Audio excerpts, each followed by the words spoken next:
me ofrece? Le tengo papita a 500, tomate a 500. ¿Qué quiere, mi amor, a la hora? Hoy participen de esta extraordinaria campaña de reciclaje en este sector. Megafonópolis, donde el territorio alza la voz.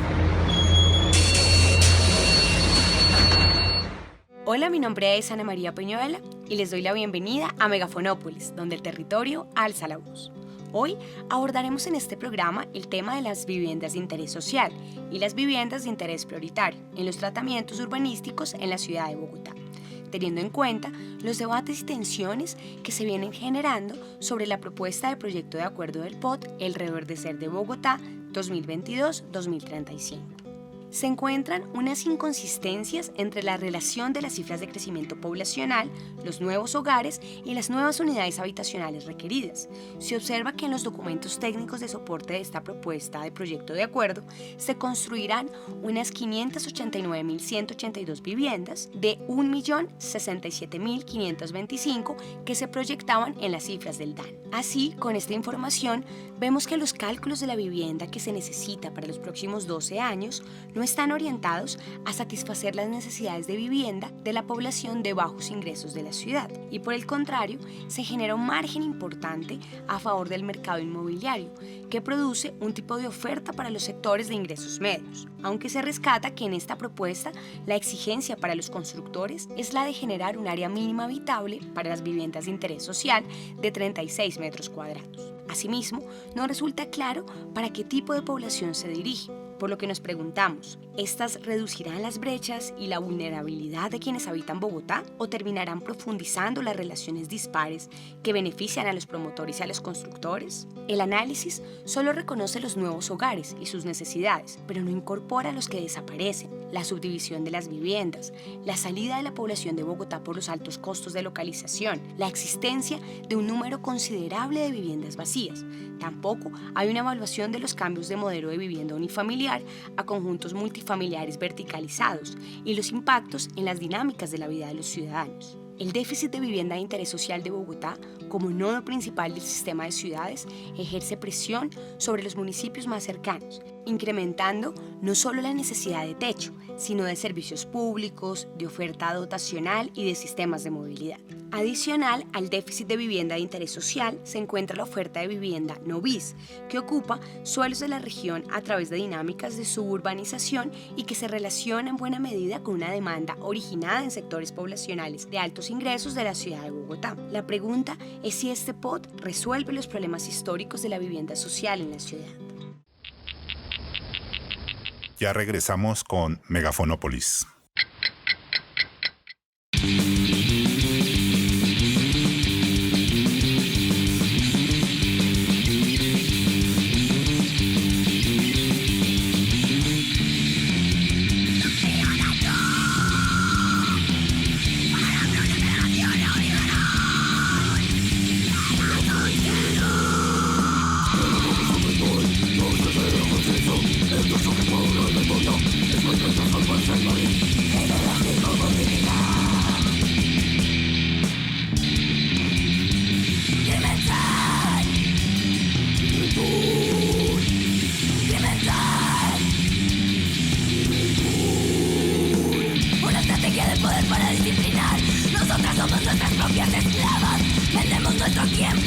Consumimos en exceso y a eso le llamamos libertad.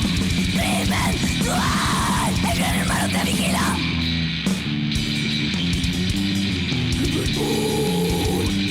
Crimen dual, crimen dual, el gran hermano te vigila. Estamos de vuelta en Megafonópolis. Hoy nos acompaña Alejandro Guerrera Hurtado. Él es maestro en estudios políticos de la UNAM y doctorando en estudios latinoamericanos de la UNAM. Muchas gracias por acompañarnos en este espacio de reflexión. Queremos iniciar preguntando, ¿considera que a Bogotá le beneficia tener construcciones más elevadas que le permita aumentar la densidad? Bueno, vamos con el problema de las densidades urbanas. Creo que es un problema muy complejo que sin duda requiere más tiempo para el debate. Sin embargo, quisiera plantear algo que yo considero es una falsa disyuntiva entre dos modelos que nos ha impuesto el urbanismo burgués, y es entre esta idea de la ciudad compacta frente a la ciudad dispersa. Haré algún planteamiento sobre eso, y es, bueno, frente a la ciudad dispersa, que tiene que ver con procesos de suburbanización, de expansión urbana periférica, que históricamente han sido muy característicos de los procesos urbanizadores en América Latina y que han condenado pues a cientos de miles de familias a estar asentadas en la periferia de la ciudad, sin acceso efectivo a condiciones, a derechos como la salud, como los hospitales, una vivienda segura que realmente garantice la calidad de vida para todas estas personas. Se ha planteado la idea de una ciudad compacta. Una ciudad compacta basada justamente en todos estos procesos de combinación de usos de suelo, de densificación, de índices de edificabilidad, una cantidad de términos técnicos que me parece que en lo fundamental no consideran un aspecto determinante, y es que el capital no construye un edificio de más o menos pisos por puro capricho. Es decir, las decisiones que un capital individual toma sobre qué tan alto construir, pues está determinado por condiciones objetivas de la acumulación capitalista y de su relación con el suelo urbano. Hay sectores de la ciudad donde es rentable construir edificios de altura.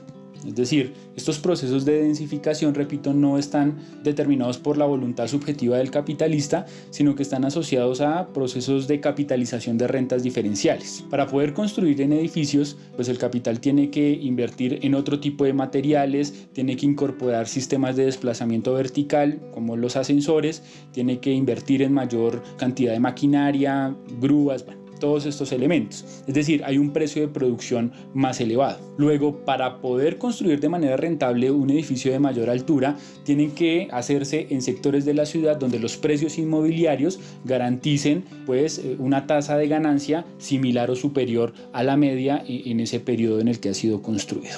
Entonces vemos que hay un proceso que está determinado por condiciones objetivas y no por la apreciación individual o por las determinaciones del plan de ordenamiento territorial, porque eso también es un problema. Creemos que el plan de ordenamiento territorial es el que realmente va a regular todos esos aspectos cuando eso está sujeto a la dinámica de acumulación. Ahora, en los últimos años hemos visto procesos de densificación en la periferia urbana, como a través de estos grandes proyectos de vivienda de interés social. Ahí también hay que decir que no tiene que ver con la buena voluntad del capitalista de la construcción, sino con la formación de eso que la ciencia burguesa llama economías de escala. Es decir, cuando se construyen, pensemos por ejemplo en megaproyectos como Ciudad Verde, cuando se concentran en el espacio todos estos medios de producción, se abarata su utilización, ¿no? Incluso eso también tiene que ver con la provisión de redes de servicios públicos de acueducto, de agua. Es decir, es mucho más barato para el capital proveerlo a estos edificios que proveerlo a casas mucho más fragmentadas y aisladas en el espacio. Es decir, también corresponde obviamente a la posibilidad de obtener esa tasa de ganancia. Entonces vemos que también hay un elemento sobre la densificación en la periferia, ya no en el centro, sino en la periferia. Ahora, tercer aspecto, me parece que hay un problema que se ha venido incorporando en la discusión sobre lo ambiental, y es que la densificación puede ser una medida en contra de la expansión urbana que destruye los bienes ambientales o ecosistemas estratégicos como humedales, la cuenca media del río Bogotá, por ejemplo. Pero aquí hay que decir que de nada nos sirve que hayan procesos de densificación que pongan límites a la expansión urbana si esa densificación se va a hacer sobre la base del gran capital de la construcción, beneficiando a los terratenientes urbanos o al sistema bancario y todas sus operaciones especulativas alrededor del negocio inmobiliario. Si vamos a generar procesos de densificación, tiene que ser sobre la base de procesos de gestión popular de la construcción y, digamos, la provisión de vivienda para las clases populares. Si no, estaríamos cayendo nuevamente en esas falsas disyuntivas. En ese sentido, la propuesta es salir de ese debate sobre la ciudad compacta o la ciudad dispersa para abordar el problema de la ciudad como un valor de uso para las clases populares. Es decir, cómo se supera la lógica de los efectos útiles de aglomeración de la ciudad para el capital y se convierte en un problema de mejorar el acceso a derechos en términos de salud, de educación, de trabajo digno para las grandes mayorías populares. Creo que ese es el debate fundamental y eso requiere salir de esa caja de los debates del ordenamiento territorial que muchas veces estructuran el debate. ¿Qué tanto influye el precio del suelo en el modo de habitar? Creo que para eso tenemos que referirnos a una particularidad que tiene la vivienda respecto a otras mercancías, y es que la vivienda se lleva al suelo sobre la cual está edificada. Es decir, cualquier otra mercancía, claro, requiere una serie de recursos, de materias primas, como queramos llamarlo, que provienen de la tierra. Sin embargo, en el caso de la vivienda y de otros objetos del espacio edificado, el suelo es una parte integrante de su estructura, y eso hace que haya dos componentes importantes. El primero, que hay diferenciales del suelo en relación a las facilidades o no para el proceso constructivo. Pensemos, por ejemplo, que para levantar una vivienda es mucho más fácil que sea en un suelo plano, que tenga buenas capacidades portantes, cuya cimentación ofrezca posibilidades de sismorresistencia, a hacerlo, por ejemplo, en el área de ladera de Ciudadela Sucre o de Ciudad Bolívar. Y en segundo lugar, el suelo está mejor o peor conectado a otro tipo de recursos, como por ejemplo los servicios públicos, de infraestructura de transporte, de educación, hospitalaria, todos estos elementos.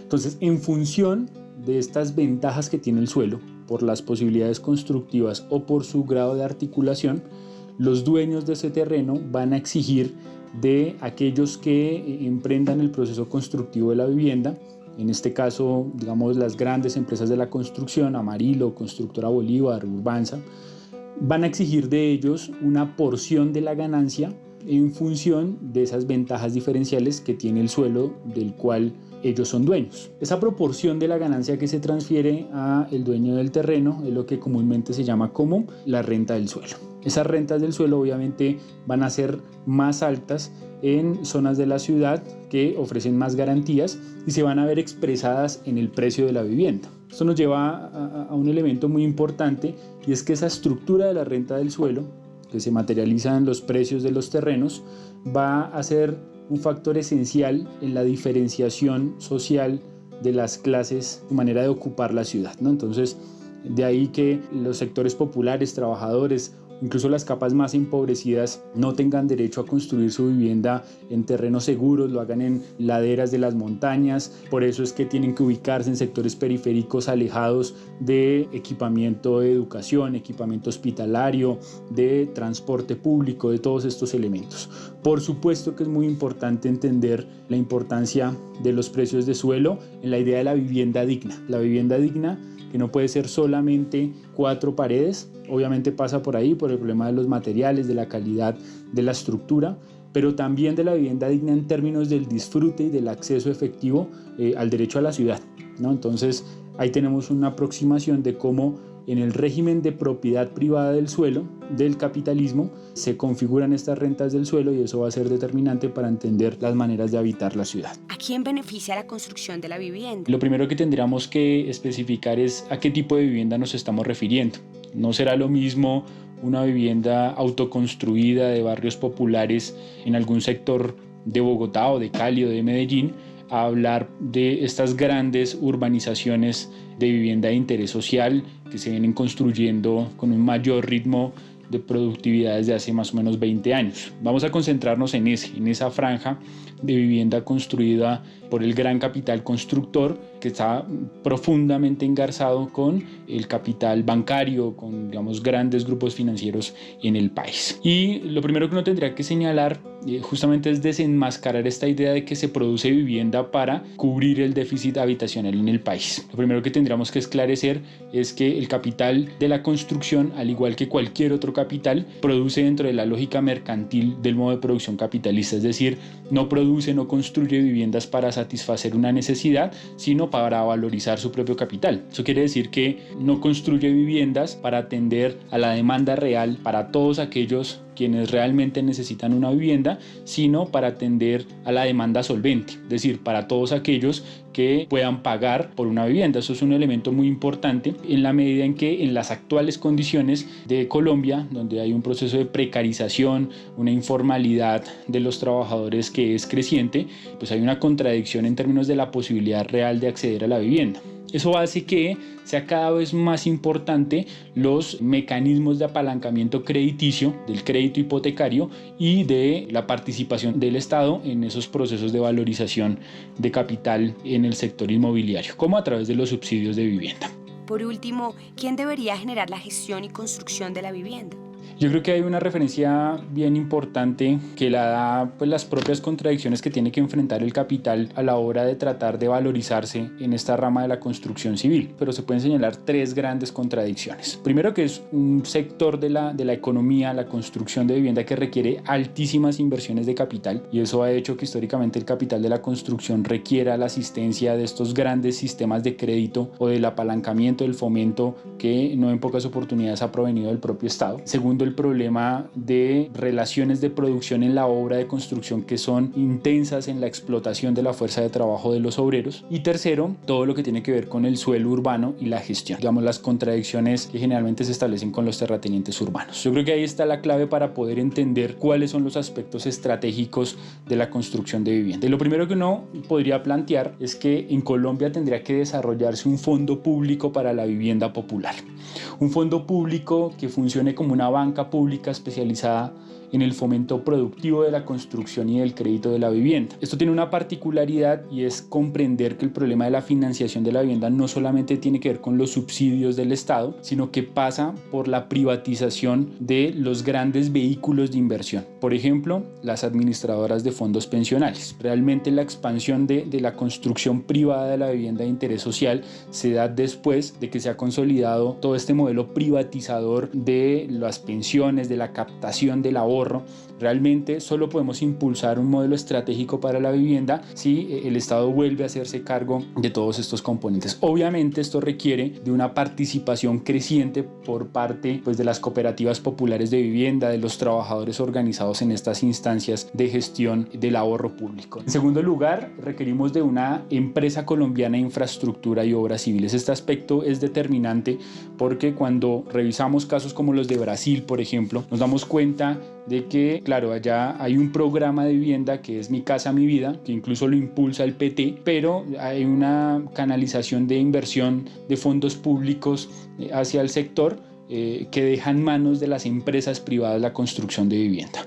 Requerimos impulsar la organización de los trabajadores de la construcción, la creciente participación de los sindicatos en esta rama, en la conformación del aparato productivo con creciente gestión popular para la edificación de la vivienda. Y esto pasa por un proceso de planeación, de construcción, de gestión del parque público de vivienda a cargo de este mecanismo que finalmente en el campo de la producción nos permita garantizar este tipo de elementos. Pero todo esto no podría ser posible si en tercer lugar no se conforma un banco de tierras urbanas que ayude a disputar frente a todos estos terratenientes urbanos, frente a todas estas formas asociadas de la lonja de propiedad territorial, por ejemplo, donde están todos estos intereses de los terratenientes urbanos para conformar finalmente un banco de tierras de carácter público que permita compensar o que permita superar más bien estas formas de tenencia especulativa de la tierra. 3 componentes fundamentales en términos de gestión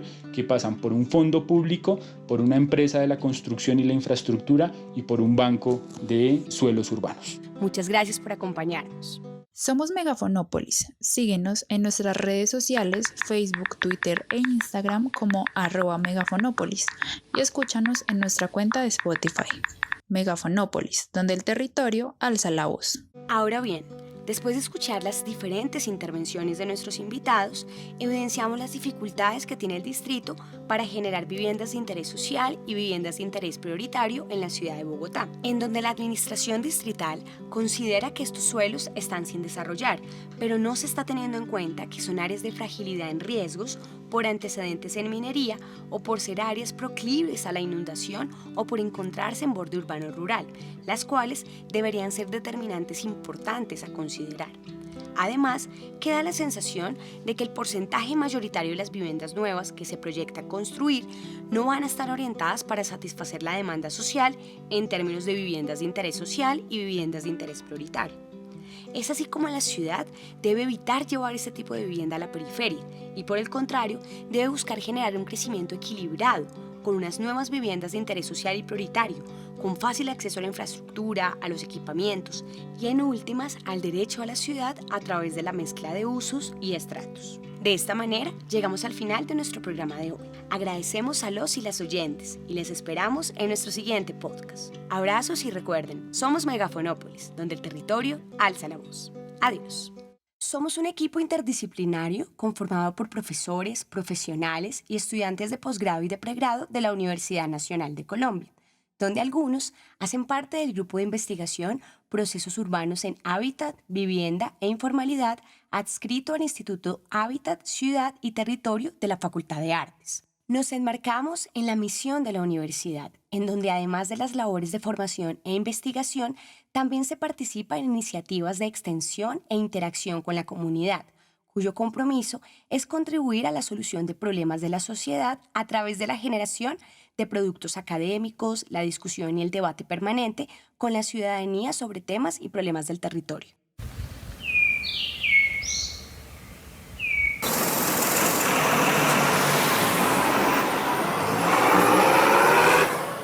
¿Qué se le ofrece? Le tengo papita a 500, tomate a 500. ¿Qué quiere, mi amor, a la hora? Hoy participen de esta extraordinaria campaña de reciclaje en este sector. Megafonópolis, donde el territorio alza la voz.